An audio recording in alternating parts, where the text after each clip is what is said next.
नमस्कार, विदर्भ की बात पीकेबी न्यूज में आपका स्वागत है और आज के खबरों के सफर पर चलने से पहले देखते हैं आज की हेडलाइंस।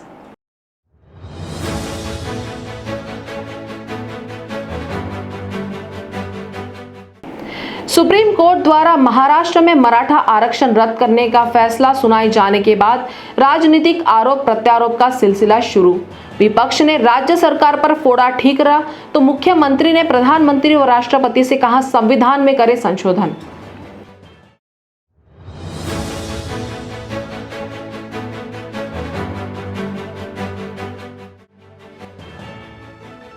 मुंबई में बाइक की सीट फाड़ने के शक में एक शख्स ने लाठी से पीट कर दी कुत्ते की हत्या। वीडियो वायरल होने पर पुलिस ने किया गिरफ्तार।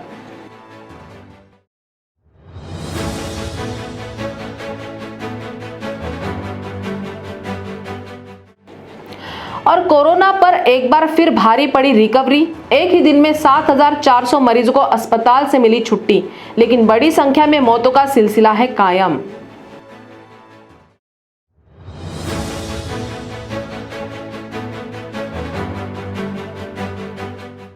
और अब खबरें विस्तार से।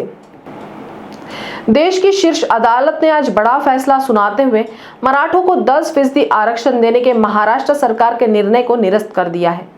जस्टिस अशोक भूषण की 5 सदस्यीय संविधान पीठ ने कहा कि मराठा समुदाय को 10% आरक्षण देने से रिजर्वेशन की अधिकतम 50% सीमा पार हो जाती है, लिहाजा यह आरक्षण असंवैधानिक है। सुप्रीम कोर्ट की 5 सदस्यीय संवैधानिक पीठ में न्यायमूर्ति अशोक भूषण के अलावा न्यायमूर्ति एल नागेश्वर राव, न्यायमूर्ति एस अब्दुल नजीर, न्यायमूर्ति हेमंत गुप्ता और न्यायमूर्ति एस रविंद्र भट्ट हैं। इससे पूर्व सुप्रीम कोर्ट ने 26 मार्च को ही मराठा आरक्षण को चुनौती देने वाली याचिकाओं पर अपना फैसला सुरक्षित रख लिया था। सुप्रीम कोर्ट ने कहा है कि मराठा समुदाय के लोगों को शैक्षणिक व सामाजिक रूप से पिछड़ा करार नहीं दिया जा सकता। ऐसे में उन्हें आरक्षण के दायरे में लाना सही नहीं है। इससे पहले मुंबई हाई कोर्ट ने महाराष्ट्र के शिक्षण संस्थानों और सरकारी नौकरियों में मराठा समुदाय को आरक्षण देने के राज्य सरकार के फैसले को बरकरार रखा था। इस फैसले को लेकर पूर्व मुख्यमंत्री देवेंद्र फडणवीस की प्रतिक्रिया सामने आई है। उन्होंने कहा है कि इस मामले में मौजूद राज्य सरकार को ध्यान देने की आवश्यकता थी, लेकिन उस समय सरकार ने ध्यान नहीं दिया। यह हमारे लिए बहुत ही दुखद घटना है।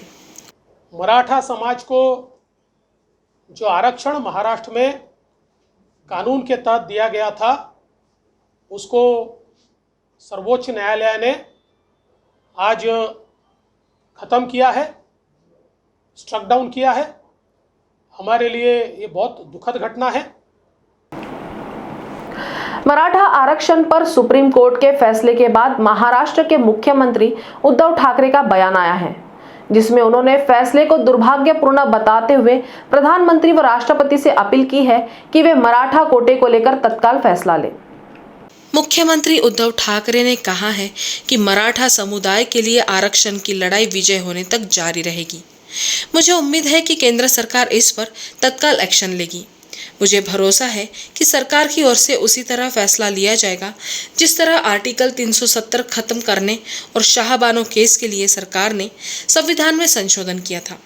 सीएम ठाकरे ने कहा कि बीजेपी सांसद छत्रपति संभाजी राजे की ओर मराठा कोटे के मुद्दे पर 1 साल से अपॉइंटमेंट मांगा जा रहा है, लेकिन उन्हें समय नहीं मिला है। शीर्ष अदालत ने विधानसभा के उस फैसले को खारिज कर दिया है, जिसे सभी दलों ने मिलकर पारित किया था। मराठा आरक्षण रद्द करने संबंधी सुप्रीम कोर्ट का फैसला आने के बाद मराठा समाज में आक्रोश उमड़ता दिखाई दे रहा है। इस फैसले से अन्यायग्रस्त मराठा समाज को न्याय दिलाने की मांग को लेकर नवी मुंबई क्रांति मोर्चा ने वाशी टोल नाके के पास रास्ता रोको आंदोलन कर आक्रोश व्यक्त किया। आरक्षण आमच्या हक्काचं नाही कुणाच्या बापाचं, आरक्षण आमच्या हक्काचं नाही कुणाच्या बापाचं। अरे कोण म्हणतो देत नाही, अरे घेतल्याशिवाय राहणार नाही, कोण म्हणतो देत नाही, घेतल्याशिवाय राहणार नाही। आरक्षण आमच्या हक्काचं। एक मराठा, एक मराठा, छत्रपती शिवाजी महाराज जिजाऊ जय शिवराय। आरक्षण आमच्या हक्काचं, जय जिजाऊ जय शिवराय। एक मराठा, एक मराठा, एक मराठा, एक मराठा। कायद्याचा आदर करतो, परंतु आम्हाला राज्य सरकार असेल, केंद्र सरकार असेल किंवा या ठिकाणी सुप्रीम कोर्टामध्ये मराठ्यांची बाजू मांडण्याचा जो कार्य केलेलं आहे हे निश्चितप्रमाणे कोर्टाची दिशाभूल करण्याचं केलेलं आहे. आणि आज संपूर्ण मराठा समाजाला राज्य सरकारच्या विरोधात उभं राहण्याची ही वेळ आलेली आहे. आणि म्हणूनच आज आम्ही वाशी टोल नाक्यावर मोठ्या प्रमाणात जमवून मोठ्या संख्येने कोविड असला तरी रास्ता रोको हा करत आहोत. महाराष्ट्र में मराठा आरक्षण रद्द करने के सुप्रीम कोर्ट के फैसले पर केंद्रीय सामाजिक न्याय राज्य मंत्री रामदास आठवले ने कहा है कि राज्य सरकार सुप्रीम कोर्ट में मराठा आरक्षण के संबंध में वस्तुस्थिति रखने में विफल रही, इसी कारण यह फैसला आया है. और मराठा समाज को आरक्षण देने के संबंध में राज्य सरकार ने तो निर्णय लिया था, लेकिन सुप्रीम कोर्ट में जिस तरह अपनी तरफ से वहाँ सही भूमिका रखनी चाहिए थी, उस सही भूमिका रखने में राज्य सरकार को सफलता मिली नहीं है. एक तो राज्य सरकार ने मराठा समाज के बारे में सही जो जानकारी है ये जानकारी सुप्रीम कोर्ट को देने के लिए उसमें मतलब इतना ठीक अपना ओपिनियन रखा नहीं है. इसीलिए भी शायद सुप्रीम कोर्ट ने ऐसा निर्णय लिया है.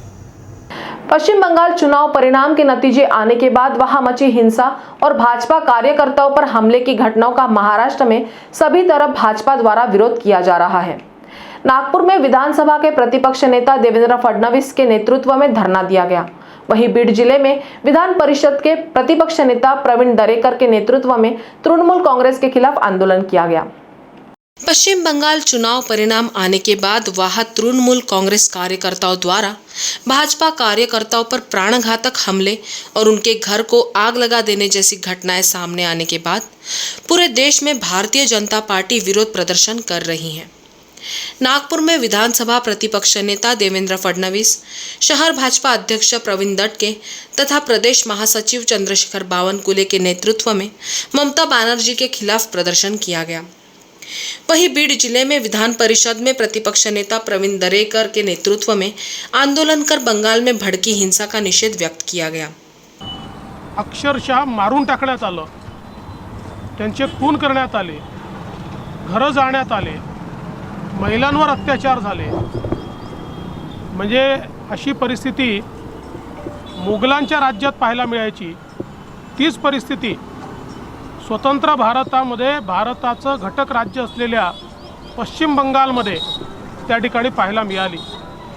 आणि विशेषतः ज्या प्रकारे त्याला तिथल्या नव्या राज्यकर्त्याचं समर्थन आपल्याला पाहायला मिळालं हे अत्यंत या लोकशाहीला काळीमा फासणारं त्या ठिकाणी आहे. आणि भारतीय जनता पक्षाचे कार्यकर्ते ज्या प्रकारे त्या ठिकाणी मारले जात आहेत त्यांच्या पाठीशी उभा भारत उभा आहे हे सांगण्याकरता आज आमचं आंदोलन या ठिकाणी आहे. ज्या पद्धतीनं या ठिकाणी हिंसाचार माजवलाय, भारतीय जनता पार्टीच्या निष्पाप कार्यकर्त्यांचे खून, खुलेआम मारहाण, घरं जाळणं अशा प्रकारचा जो आगडोम हिंसेचा उसळलाय त्या संदर्भात खुनी ममताच्या निषेध करण्यासाठी निषेधार्थ आज देशभर त्या ठिकाणी आंदोलन होतंय. वक्त हो चला एक ब्रेक का, मिलते हैं एक छोटे से ब्रेक के बाद. कहते हैं जब प्रोफेशनल लाइफ रंग लाती है तो पर्सनल लाइफ थोड़ी फीकी पड़ जाती है. गलत, बस बैलेंस जरूरी है. जैसे एक्स्ट्रा लाल और एक्स्ट्रा तेज एक ही चिली पाउडर में हो सकते हैं. नेचुरल रेड और तीखेपन का परफेक्ट बैलेंस है सुरुचि तेजा लाल चिली पाउडर. खाने में हो रुचि तो घर लाइए सुरुचि. ब्रेक के बाद आपका स्वागत है. नागपुर में कोरोना की उल्टी गिनती शुरू होती दिखाई दे रही है. बुधवार को एक बार फिर रिकवरी ने कोरोना संक्रमण को पटकनी दी है. पिछले 24 घंटों में 7,400 कोरोना मरीज रिकवर होकर घर पहुंचे हैं. इसी का नतीजा है कि नागपुर में एक्टिव केसेस का आंकड़ा 77,000 से घटते हुए 66,000 तक आ गया है, जबकि एक दिन में नए कोरोना पॉजिटिव का आंकड़ा 4,399 तक ही सिमट गया. हालांकि एक ही दिन में 82 कोरोना बाधित मरीजों की मौत हुई है, जो प्रशासन के लिए चिंता का विषय बना हुआ है. नागपुर के लकड़गंज थाना अंतर्गत 2 आरा मिलों में आग लगने के बाद परिसर में भगदड़ मच गई। आग बुझाने के लिए नागपुर महानगर पालिका से 8 फायर फाइटर पहुंचे थे। आग बुझाने के दौरान 2 कर्मचारियों के घायल होने की खबर है। पूर्व नागपुर के लकड़गंज परिसर में 3 आरा मिल में आग लगने से बड़े पैमाने पर फर्नीचर व लकड़ा जलकर खाक हो गया। यह आग कैसे लगी इसकी पुख्ता जानकारी हाथ नहीं लगी है। जिन आरा मिलों में आग लगी है वह लकड़गंज पुलिस थाने के पीछे स्थित है। आग लगने की सूचना मिलते ही फायर ब्रिगेड की 8 गाड़ियां मौके पर पहुंच चुकी थी। आग बुझाने के प्रयास में फायर ब्रिगेड के 2 कर्मचारियों को चोटें आई हैं, जिन्हें वर्धमान नगर के न्यू इरा अस्पताल में भर्ती कराया गया है, जहां उनकी हालत अब स्थिर बताई जा रही है। जो 2 कर्मचारी घायल हुए हैं उनमें फायरमैन प्रवीण झाड़े व सफाई कर्मचारी राजू आदमने का समावेश है। कोई कल्पना भी नहीं कर सकता कि कोरोना के तीव्र संक्रमण से एक हंसता खेलता परिवार ही उजड़ जाएगा। लेकिन जब अकोला जिले में आंबेडकरी आंदोलन के नेता प्राध्यापक मुकुंद खैरे के परिवार में एक एक कर 3 मौतें हुई तो समाज को बड़ा सदमा पहुंचा है। खैरे परिवार में पहले पत्नी, बाद में बेटी और अंत में प्राध्यापक खैरे की मृत्यु ने सबको चौंका दिया है। कोरोना ने हजारों लोगों की जिंदगी छीन ली है। यही नहीं, इस कोरोना काल में कई परिवार तक समाप्त हो चुके हैं। अकोला जिले में आंबेडकरी आंदोलन के बड़े नेता, सामाजिक क्रांति आघाड़ी के प्रमुख प्राध्यापक मुकुंद खैरे का परिवार भी कोरोना की चपेट में आ गया है। सर्वप्रथम उनकी पत्नी कोरोना संक्रमित होने के बाद उन्होंने अस्पताल में अंतिम सांस ली। यह हादसा होने के बाद परिवार अभी संभला ही नहीं था कि उनकी प्रतिभावान पुत्री 29 वर्षीय एडवोकेट शताब्दी खैरे भी संक्रमित हुई। उन्हें एक निजी अस्पताल में भर्ती किया गया था, जहां 3 दिन पूर्व ही उनकी मृत्यु हुई है। परिवार के 2 सदस्यों की एक सप्ताह में ही मौत होने के हादसे से प्राध्यापक मुकुंद खैरे अभी संभले ही नहीं थे कि कोरोना के चपेट में आने से उन्हें भी अस्पताल में भर्ती किया गया। लेकिन प्राध्यापक खैरे को भी बचाया नहीं जा सका और उन्होंने अस्पताल में अंतिम सांस ली। इस प्रकार खैरे परिवार में पहले पत्नी, बाद में वकील पुत्री और फिर आंबेडकरी नेता प्राध्यापक खैरे की मौत से आंबेडकरी समाज में शोक की लहर व्याप्त है। चलती ट्रेन में चढ़ना कितना खतरनाक हो सकता है, यह मुंबई के दादर रेलवे स्टेशन पर घटी घटना ने बता दिया है। इस घटना में किसी की जान तो नहीं गई, लेकिन चलती ट्रेन में चढ़ने का प्रयास करती हुई गर्भवती महिला जब फिसलकर गिरी तो मृत्यु से पहले देवदूत बनकर वहां आरपीएफ का जवान पहुंच गया। मुंबई के दादर रेलवे स्टेशन पर प्लेटफॉर्म क्रमांक 5 पर CSMT दानापुर स्पेशल ट्रेन चलने को तैयार थी। सिग्नल मिलते ही हौले से ट्रेन के पहिए चल पड़े और ट्रेन धीमी गति से आगे खिसकने लगी। यह देख एक गर्भवती महिला अपने छोटे बच्चे के साथ ट्रेन में चढ़ने का प्रयास करने लगी, लेकिन उसका पैर फिसला और वह असंतुलित होकर गिर पड़ी। यह नज़ारा देख रहे आरपीएफ के जवान अशोक यादव ने पलक झपकते ही महिला और उसके बच्चे को खींचकर ट्रेन की चपेट में आने से पहले ही बचा लिया। यह महिला बिहार के रिसनपुर नालंदा की है, जो दादर से दानापुर जा रही थी। अपनी जान बचाने के लिए महिला ने आरपीएफ पोस्ट दादर को धन्यवाद दिया है। आरक्षक अशोक यादव को इस सराहनीय कार्य के लिए सम्मानित किए जाने का निर्णय लिया गया है। महिला को आरपीएफ जवान की सतर्कता से बचा लिया गया, लेकिन इस घटना ने साबित कर दिया कि चलती ट्रेन में चढ़ना कितना खतरनाक हो सकता है। Maharashtra union of working journalist के प्रेसिडेंट प्रदीप मैत्र ने मुख्यमंत्री को पत्र लिखकर मांग की है कि अन्य राज्यों की तरह महाराष्ट्र में भी पत्रकारों को फ्रंटलाइन कोरोना योद्धा घोषित किया जाए, ताकि उन्हें और उनके परिवारों को इसका लाभ प्राप्त हो सके। प्रदीप मैत्र ने मुख्यमंत्री को लिखे पत्र में मध्य प्रदेश, ओडिशा और पश्चिम बंगाल का हवाला देते हुए कहा कि इन राज्यों में पत्रकारों को फ्रंटलाइन कोरोना वॉरियर का दर्जा दिया गया है, जबकि महाराष्ट्र में कोरोना काल में 100 से ज़्यादा पत्रकारों की कोरोना के संक्रमण से असमय ही मृत्यु हो चुकी है। नारकोटिक्स कंट्रोल ब्यूरो मुंबई ने बड़ी कार्रवाई करते हुए मुंबई एयरपोर्ट से 2 किलो नशीला पदार्थ सूडोएफेड्रिन बरामद किया है। चौंकाने वाली बात यह भी पता चली है कि यह ड्रग्स अलग अलग देशों को भेजने के लिए 29 अप्रैल को नागपुर से आया था। अब एनसीबी इसके नागपुर कनेक्शन की खोज में जुटी हुई है। मुंबई एयरपोर्ट पर पकड़ा गया यह घातक ड्रग्स रेव पार्टियों में इस्तेमाल किए जाने वाले हॉटपॉट के भीतर छुपाकर ले जाया जा रहा था, लेकिन मुंबई नारकोटिक्स कंट्रोल ब्यूरो की नज़र से तस्कर बच नहीं सके। बता दें कि इन दिनों एनसीबी मुंबई ने नशीले पदार्थ की तस्करी करने वालों के खिलाफ विशेष अभियान शुरू किया है। कुछ दिन पूर्व ही गोवा एनसीबी के साथ मिलकर मुंबई एनसीबी ने कई बड़े ड्रग तस्करों को गिरफ्तार किया है। अब इस तस्करी के सूत्रधारों को खोजने के लिए एनसीबी मुंबई की एक टीम नागपुर पहुंच गई है। कल मुंबई एनसीबी ने 2 किलो सुबेफेड्रिन जो कि कंट्रोल सब्सटेंस है एनडीपीएस एक्ट के तहत उसे सीज किया गया है और इसके इन्वेस्टिगेशन में भी कुछ जगहों पर और छापेमारी चल रही है। जो इन्वेस्टिगेशन एनसीबी मुंबई द्वारा वहां पर भी की जा रही है, जो सेंडर है उसकी इन्वेस्टिगेशन और भी जैसा कि छापेमारी चल रही है, तो जैसा होगा आपको इन्फॉर्म किया जाएगा।